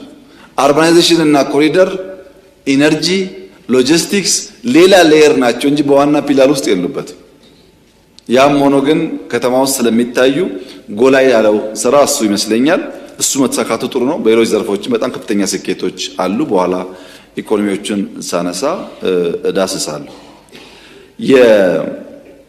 የውጭ ግንኙነት በሚመለከት በቅርብና በርቀት ስላለው የኢትዮጵያ የወዳጅነትና በጋራ ኮኤግዚስት ለማድረግ የምንከተለው መርህ በሚመለከት የተነሱ ሀሳቦች ትክክሎች ናቸው። ዓለም በጣም ተለዋዋጭ ባህሪ ይዟል። ፕሬዲክት ማድረግ አይቻልም። ስለ ሁሉ ነገር ተገማች ነው። በብዙ ዘርፍ ምን ገምተውና ውጤቱ ይለያያል። ውስብስብ ነው፣ አሻሚ ነው። አሻሚ፣ ውስብስብ፣ ተገማችና ተለዋዋጭ በሆነ አውድ ውስጥ የሚኖረን ፖሊሲ ፕራግማቲክ መሆን ካልቻለ በቋሚነት አንድ መርህ ማስቀመጥ ያስቸግራል። መስፈሪያው ናሽናል ኢንተረስት ሆኖ ፕራግማቲክ በሆነ መንገድ መሄድ ያስፈልጋል። ለዚህኛ የምንከተለው መንገድ ሀገርኛ ብሂል ነው። ውሃ ሲጠራ ባጭ፣ ሰው ሲታወክ ባት ይላል ሀገሬ ሰው። ውሃ ሲደፈርስ አትቅዳ ማለት ነው። ሲጠራ ቅዳ ማለት ነው። ነገር ሲደፈርስ በጥንቃቄ ማየት፣ ሲጠራ ደግሞ የሚያስፈልገውን ነገር መጨለፍ ያስፈልጋል። ቢኮዝ የሚደፈርስባቸው አካባቢዎች አክተርስ አሉ። እነዛ አክተሮች ለምን እንዳደረጉት በወጉ በቅጡ ሳናቅ የሚኖረን ኢንቮልቭመንት ጥንቃቄ የታከለበት መሆን ያስፈልገዋል። የኛ መርህ ምንድነው ያላችሁ እንደሆነ የኢትዮጵያን የውሳኔ ሉዓላዊነት ማስጠበቅ ነው። በእኛ ዲሲሽን ውስጥ በእኛ ናሽናል ኢንተረስት ውሳኔዎች ውስጥ ሌሎች ከፍላጎታችን ፈቀቅ በሚያደርገን ልክ ኢንፍሉዌንስ እንዲያደርጉ አለመፍቀድ ስትራቴጂክ ኦቶኖሚያችንን መጠበቅ ነው። በዚህ ደግሞ እንታወቃለን። በቀላሉ ሸብረክ እንደማንል ይታወቃል። ለዚህ የምንከተለው መንገድ በእኛ ሳይድ 3 መ ብለን አስቀምጠናቸዋል። አንደኛው መቋቋም ነው። ሬዚሊየንት ኢንስቲትዩሽን እና ሀገር መፍጠር። ያን ለማድረግ ክፍተት ሲታይ ክፍተት መሙላት፣ በሶፍትም በሃርድም የሚያስፈልጉ ፓወሮች ክፍተት እያየን መገንባት። ሁለተኛ መጠቀም ነው። ፈተናን ወደ እድል መቀየር። ሶስተኛው መግራት ነው። በሰው አጀንዳ መገራት ሳይሆን የራስ አጀንዳ ፈጥሮ መግራት ነው። እዚህ ቦታ ላይ አላነሳውም ጊዜው ስላልሆነ። ይገርመኛል፣ አጀንዳ ፈጥረን የመግራት አቅማችን ያደገበት ደረጃ አንብሊቨብል ነው። አሁን አልገልጸውም ለጊዜው። ያም ሆኖ ግን መቋቋም፣ መጠቀም፣ መግራት መርህ አድርገናል። በነበረው ግጭት እነዚህ መርሆች አፕላይ አድርገናል። ምግብ ማምረት ክሪቲካል ነው፣ ግጭት ሲፈጠር እንቸገራለን ብለን ነበር። አሁን ባለው ግጭት ማዳበሪያ፣ ነዳጅ ስለሚጠፋ አፍሪካ ትራባለች የሚል መዝሙር ሟርት ትሰሙ ይሆናል። ብዙ የሚነገረው አይ ካነሹሪው ኢትዮጵያ አትራብም፣ ለነሱ ይስሙት፣ እኛ እንራብም፣ ሰርተን ራሳችንን እንመግባለን። ይሄ ቋንቋ እንደማይጥም አውቃለሁ፣ ግን አንራብም። እዛው ተጋጭተው ችግራቸውን ሳይጨርሱ ትራባላችሁ፣ እዛው ኮቪድ ብለው ታልቃላችሁ ሲባል እንዳለ ይህን ሟርት መቀበል ትክክል አይደለም። ኖ ማለት ያስፈልጋል። ጫና የለውም ወይ? ይኖረዋል። ጥቅምስ አለው። ብዙ አትርፈንበታል፣ ብዙ ተጎድተንበታል። ከሁሉ በላይ 2 ትላልቅ የዓለም ጦርነቶችን በደንብ አናላይዝ ካደረግን በኋላ እንደ ሀገር ሉዓላዊ ክብራችንንና ሀገራዊ ብቃታችንን የሚያናጉ ክፍተቶች ለይተን አቅም ገንብተንበታል። እዛ ያየነውን ጥንቃቄ ተምረንበታል፣ ክፍተት ሞልተንበታል። በዚህ ውጊያ ያገኘነው ትምህርትና የፈጠርነው አቅም በጣም ከፍተኛ ነው። በጣም ከፍተኛ ነው። ብዙ ትምህርቶች አግኝተንበታል። በዚያው ልክ ደግሞ ያስከተለው ጉዳት አለ። ሁለቱም ባላንስ አድርጎ ማየት ያስፈልጋል። ከጠላት አንጻርስ ያለው ስሌት ምንድን ነው? እኛ ስትራቴጂክ ኦቶኖሚ ለመጠበቅ 3 መን እንዳልነው ሁሉ ጠላት ደግሞ ሳያቅ እሱም 3 መን ይከተላል። በስሁት ስሌት አንደኛው መካድ ነው። መካድ ኢትዮጵያ ድል በሀብት ያላት፣ አልገዛም የሚል ህዝብ ያላት፣ ሊገዟት 2 3 4 ሞክረው ተሸንፈው የተመለሱባት ሀገር መሆኗን፣ ኢትዮጵያ ማንበርከክ ቀላል አለመሆኑን ቢያቅም ታሪኩን ይክዳል። አንዱ መካድ ነው። ሁለተኛው መርሳት ነው። ይህ ሀገር ስትራቴጂክ ዴፕዝ አለው፣ ሂውማን ዲቪደንድ አለው፣ የወጣት ሀገር ነው። ከከፋ ራሱን ሊከላከል ይችላል። አቀማመጡም ተቋማዊ ልምምዱም ቀላል አይደለም የሚለውን መርሳት ደግሟል። ስለኛ ሲያስታውሱ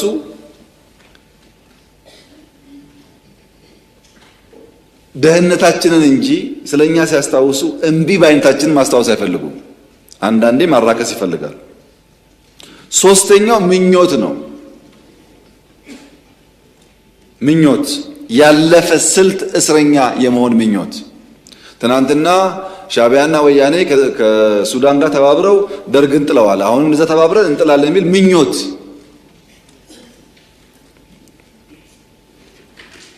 እንኳን ሻዕቢያና ወያኔና ሱዳን ሌላም ቢጨመር በኢትዮጵያ ሉዓላዊነት ቅንጣት ታክል ስጋት የለም። ቅንጣት ታክል።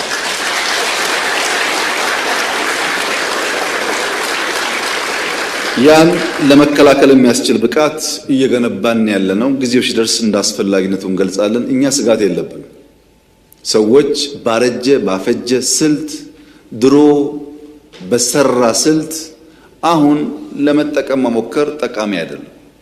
ምክንያቱም ያኔ ስልቱ የሰራው በሸበጥ ጮፈሬ የላስቲክ ጫማ መሄድ የፈለገ መቅመል የፈለገ መራብ የፈለገ ቢገባውም ባይገባውም ወስቶ የተከተለ ኃይል ነበረ። አሁን ግን 22 እና መገናኛ ህንፃ አስቀምጠህ እዛ በመቀመጥ አይሆንም ማለት ነው። ተቀይሯል ጊዜው። ሀብት እያፈራህ ሀብትን እያጣጣምክ ራስን ደግሞ ለመስዋዕት ማዘጋጀት አብሮ አይሄድም። አልፎበታልና ይሄ ምኞትም አይጠቅምም።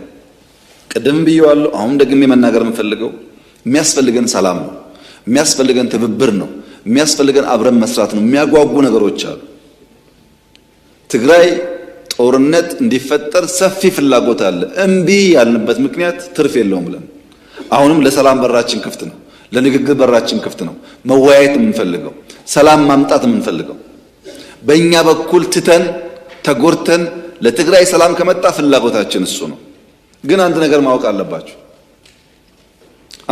አለባችሁ። የዛሬ 20-30 ዓመት አሁን ያለው መንግስት አሁን እዚህ ፊት ለፊት የምታዩቸው ሰዎች ከወረዱ በኋላ ተመልሰው መጥተው ኢትዮጵያን እንምራ ካሉ ኢትዮጵያ ሞታለች ማለት ነው። እውነቴን እነግራችሁ፣ ኢትዮጵያ ለዘመኑ ለሲዝን የሚመጥን መሪ መፍጠር ካልቻለች ሰዎች እየወጡ የሚመላለሱባት ከሆነ ኮሌክቲቭሊ ሞታለች ማለት ነው። ይሄ የሚያኮራ ነገር አይደለም፣ የሚያሳፍር ነገር ነው። 50 ዓመት ፓርቲ መርተህ ፓርቲ የሚተኩ ሰዎች ካልፈጠርክ ሌላ 1000 ቢሰጣ አትፈጥርም ማለት ነው። ቲፒኤልኤፍ 50 ዓመት ፖለቲካል ፓርቲ ሆኖ አንጋፋ ፓርቲ ሆኖ ወጣቱን ትውልድ ማመን ካልቻለ ኪሳራ ነው። በፍጹም አትጠብቁ። ድልና ቲፒኤልኤፍ አራምባና ቆቦ ናቸው። አትጠብቁ። ለምን መሰላችሁ? የሚያሳየው ነገር ኒው ብለድ፣ ኒው ቶት፣ ኒው ዳይሬክሽን የማይቀበል ፎርስ በነበረው ነገር የትም አይደርስም። ያስ ቢሆን እኛ የምንፈልገው ሰላም ነው። ከማንም ቢሆን መነጋገርና ሰላም ልማት ነው የምንፈልገው። ከግጭት አናተርፍም፣ አይጠቅመንም። በተለይ ትግራይ አካባቢ የኛ ትልቁ ምኞት ባህር ዳር የምናየውን፣ ጎንደር የምናየውን፣ ጅማ የምናየውን፣ አርባ ምንጭ የምናየውን የኮሪደር ዴቨሎፕመንት መቀሌ ማየት ነው ምኞታችን እሱ። ከዚህ ውጭ ያለው ጉዳይ አይጠቅመንም፣ አንፈልገውም። የኛ ባንዳዎች የክራብ ሜንታሊቲ ያላቸው፣ ክራብ ተጠላልፎ መውደቅ እንጂ ተያይዞ ማደግ አይችልም። ተጠላልፎ መውደቅ ጠቃሚ አፕሮች አይደለም። በእኛ ሀገር ብልህ ከራሱ ጠቢብ ግን ከሰው ይማራል ይባላል። ጠቢብ መሆን እንኳ ባንችል ከኛው ስህተት ተምረን እማናድግ ከሆነ አስቸጋሪ ነው የሚሆነው። ባለፈው የፈጠርነውን ስህተት መድገም የለብንም። በቃን፣ ግጭት አያስፈልገንም። የኢትዮጵያ መከላከያ ሰራዊት አሁን ያለው አቅም ትናንትና ካለው ጋር አይገናኝም። ግጭት ካለ ኪሳራው ጥፋቱ ብዙ ነው እና እባካችሁን በየትኛውም ቦታ ያላችሁ ሊቀመንበር ካልሆናችሁ ዓለም የለ ይመስላችሁ። እናንተን ሊቀመንበር የሚል ማድረግ እንሰጣችኋለን፣ ግን ሰላማችን ስጡን። ይሄን መልእክቴ ነው። ሁል ጊዜ እኔ ከሌለው፣ እኔ ካልመራው፣ እኔ ከሌለውበት ሁሉ ኪሳራ የሚል እሳቤ አደገኛ ስለሆነ እሱን ማድረቅ ያስፈልጋል። በሁሉም ወገን ነው፣ በሁሉም ወገን። ትግራይ ብቻ አይደለም፣ ኦሮሚያም ይሰራል። ይሄ እኔ ታግያለሁ፣ እኔ 40 ዓመት ቆይቻለሁ፣ 50 ዓመት ቆይቻለሁ፣ እኔ ያለው የሚሉ ሰዎች ኦሮሚያ ውስጥም አሉ። እውነት ነው፣ ታግለዋል፣ አይካድም። ለምሳሌ የኦነግን የትግል ታሪክ ለማራከስ የሚሞክር ኦሮሞ የለም። እኔ ልንገራችሁ፣ ታግሏል። ኦነግ ኦሮሞን አንቅቷል፣ ኦሮሞን አደራጅቷል። ምንም አይናቅም፣ ክብር ይገባዋል። ነገር ግን አሁን ያለው ዘመን አሁን ያለው የሊደርሺፕ አፕሮች ያኔ ከምናውቀው ጋር ይለያል። ለዛ ደግሞ የተዘጋጀ ኃይል ሲኖር እንዲሁ ሰብሰብ ብሎ ማክበር ጥሩ ነው የሚሆነው። መናናቅ ሲጀምር ኒው ጄኔሬሽን ብቻ ለሚናቀው ለምሳሌ በትግራይ አይታችሁ ከሆነ ታደሰ ወረደ ማለት እድሜውን በሙሉ ወይም ጻድቃን ማለት እድሜውን በሙሉ ትግራይ ታገለ ነው። በትግል ደረጃ ደብረጽዮንና ታደሰ ወይም ጻድቃን እምብዛም አይለያዩም፣ አብረው ነበሩ። አንደኛው ጥሩ ሌላው መጥፎ ሊሆን አይችልም። ግን እየወደቅ ስትሄድ ልክ እንደ ውሃ ነው። እየወረቅ ስትሄድ መሽተት ትጀምራል። ማራከስ ከጎን ይጀምራል። ኦነግ ጋር ብትሄዱ እንደምታውቁት እኔና ጋሽ ዳውድ ኢብሳ ይለያያል እሳቢያችን። ግን ጋሽ ዳውድ ኢብሳ ጀግና ናቸው። ይሄንን ግን አልክድም። እኔ ላለፉት 40 ዓመታት ኮንሲስተንትሊ ለኦሮሞ ሕዝብ ታግለዋል፣ በችግር በመከራ ውስጥ። እኔ ጀግነታቸውን አምናለሁ። አብሮ የታገለው ግን አያምንም። የጋሽ ዳውድ ግሩፕ ጋሽ ሌንጮን ያራክሳል፣ የጋሽ ሌንጮ ግሩፕ ጋሽ ዳውድን ያራክሳል። ሁለቱም ግን ጀግኖች ናቸው። መራከስ አያስፈልግም፣ መማር ነው የሚያስፈልግ። ከድካማቸው ተምረን የበለጠ ሆነን መገኘት እንጂ አንዱን ማራከስ ዋጋ የለውም። ሲሚለርሊ ቲፒኤልኤፍ የትግራይ ህዝብ ያደረገው ተጋድሎ፣ የአማራ ታጋዮች ለአማራ ያደረጉት ተጋድሎ፣ የአፋር፣ የሶማሌ፣ የቤኒሻንጉል፣ የጋምቤላ ክብር ሊሰጠው ይገባል። ነቅተው ለማንቃት ሞክረዋል። ነገር ግን አሁን ዘመኑ ኤአይ ነው፣ ተላልፈናል። ብዙ መራራቆች ስላሉ አንድ ነገር እያሰቡ በአንድ ጊዜ በመስራት አይሆንም። ኦፕሬቲንግ ሲስተሙ በጣም ፈጣን ነው። ይህን አምኖ መቀበል የሚያስፈልግ ይመስለኛል። በእርግጠኝነት የምነግራችሁ ግን አምኖ መቀበል ካልቻሉ መቼም ማሸነፍ አይችሉም። መቼም ቲፒኤልኤፍ ምን ጥንካሬ ያለው በደንብ ትምህርት ተወስዶበታል፣ ጠቃሚ ስለሆነ። ኦነግ ምን ጥንካሬ ያለው ትምህርት ተወስዶበታል። ምን ስንፍናና ድካም አላቸው፣ ትምህርት ተወስዶበታል። እነሱም በተረጋጋ መንፈስ ያንን መማር ያስፈልጋቸዋል። ተከብረው ጥሩ ወላጅ ጥሩ ሽማግሌ የሆኑ መኖር ስለሚቻል ማለት ነው። አሁን በስተርጅና ብዙ አስፈላጊ አይደለም። የኢትዮጵያ ፖለቲካ ከእንግዲህ በኋላ አዛውንቶችን ለምክር እንጂ ለፖሊሲ መንጨት አትፈልግም። እውነቴን ነው። ምክር ብቻ ነው። ምክንያቱም ዓለም ተገለባብጣለችና አሁን ያለችውን ዓለም እናንተ ለመገንዘብ በጣም ከባድ ስለሆነ አልፎ አልፎ ምክር ሲያስፈልግ ከሁሉም ሽማግሌዎች መስማት ጥሩ ነው። ማክበር ጥሩ ነው። ሲታመሙ ማሳከም ጥሩ ነው። ከሞቱም በክብር መቅበር ጥሩ ነው። ከዛ አልፎ ግን ፖሊሲ እንዲያመነጩ እኔም አልጠብቅም። ከኔና ከኔ በላይ ያላችሁም እርማችሁን አውጡ። ጊዜው እያለፈ ነው። ኢትዮጵያ ምን ትሁን? ኢትዮጵያ እንደ ግራር ትሁን። የግራር ዛፍ ካስተዋላችሁ ብዙ አስተማሪ ነገር አለ። የግራር ዛፍ መንቀዋሉን አትዩ፣ የጠለቀ ስራ አለው። ስራችን መጥለቅ አለበት። እሳቢያችን መጥለቅ አለበት። ዛሬ አንዱ ያየሁት ነገር እሳቢያችን ምን ያክል እንደጠለቀ ነው። የመደመር እሳቤን ዶክተር ደስታ ሲዘረዝሩ ምን ያክል አመለካከቱ እየሰፋ እንደመጣ ገብቶኛል። እንሰብሰብ፣ አንድ እንሁን፣ እንከባበር፣ በሰላም እንነጋገር፣ አብረን እንደግ፣ በተሰራው ስራ እንኩራራ፣ አዳዲስ ድል እናምጣ የሚለው በሙሉ የመደመር እሳቤ ነው። በጣም ጥሩ ነገር ነው። ይሄን እሳቤ በብዙ ፓርቲዎች ውስጥ እንደምንሰማው ጥርጥር የለኝም። በነገራችን ላይ እኛ እንደመር ስንል ወንጀል ነው ያሉ ሰዎች እኮ ዛሬ እንሰብሰብ እያሉ ነው አለ። ይሄ እኮ ድል ነው። ባይሉትም አምኖ ተቀብለዋል ማለት ነው። ግን ኢንቴንሽኑ ፖዚቲቭ ስላልሆነ የመሳካት እድሉን እንጠራጠራለን። አንደኛው የጠለቀ ስር ነው።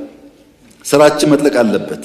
ሁለተኛው ከፍ ብሎ መብቀል ነው። ትናንሽ ያረጁ እሳቤዎች ከጉዟችን እንዳያደናቅፉን ከፍ ብለን መብቀል አለብን።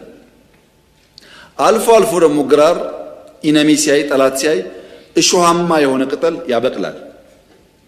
ራሱን ለመከላከል የሚያስችል ቁመና መፍጠር ያስፈልጋል። አልፎ አልፎ ሊመገቡት ሲመጡ ግራር ጋዛማ ሽታ ያፈልቃል። አስተውላችሁ እኮ ያን ያፈልቅና እንዲሸሹት ያደርጋል። አስፈላጊ ሲሆን ጋዝ እያፈለቁ ጠላት ማሸሽ፣ እሾህ እያፈለቁ በጠላት አለመነካት፣ ረዝሞ መብቀል ብቻ ሳይሆን ትናንሽ እንስሳቶች ደርሰው እንዳይቀነጥሱን መከላከል ያስፈልጋል። ሌላስ የግራር ባህሪ ችግርተኛ ጉንዳን ሲያይ ያስጠጋል፣ ያበላል። እኛ መርዘም ብቻ አይደለም፣ በሰፈራችን ያሉ ወንድሞቻችን ሲቸግራቸው ለማገዝ ዝግጁ ነን። የኛ እድገት እንኳን ኢትዮጵያውያን ዜጎች ብቻ ሳይሆን ወንድሞቻችንን በአፍሪካ ውስጥ በጎረቤት ውስጥ መንካት የሚችል መሆን አለበት። የምናምነው እንደሱ ነው። እንደ ግራር ስራችን ይሰዳል፣ ከፍ ብለን እንበቅላለን፣ ለጠላት ማንመጭ እሾሃማ እንሆናለን። ሲቀርቡን ደግሞ ካለን አካፍለን እንበላለን። ኢትዮጵያ በዚህ መርህ ከሄደች ነው ለኢትዮጵያ ለአፍሪካ ምሳሌ መሆን የምትችለው። ይህን ደግሞ ለማድረግ በጣም ግልጽ ስትራቴጂ ነድፈናል። ለሚቀጥሉት 25 ዓመታት ኢትዮጵያ የምትመራበት ግልጽ ስትራቴጂ ተቀርጿል። እነዚህ ስትራቴጂዎች በውስጣቸው ብዙ ጠቃሚ ሀሳቦች ይዘዋል። ግልጽ ቪዥን አላቸው። ግልጽ ፐርፐዝ አላቸው። 5 ስትራቴጂክ ኦብጀክቲቮች አሏቸው። 15 ሞዴሎች አሏቸው። 12 ፓወር ቬክተርስ አላቸው። 9 ዲሲፕሊን አላቸው። 9 ኢንተርዲፔንደንሲ አላቸው። ግልጥ ያለ ስትራቴጂ አለን። እናም እናሳካዋለን።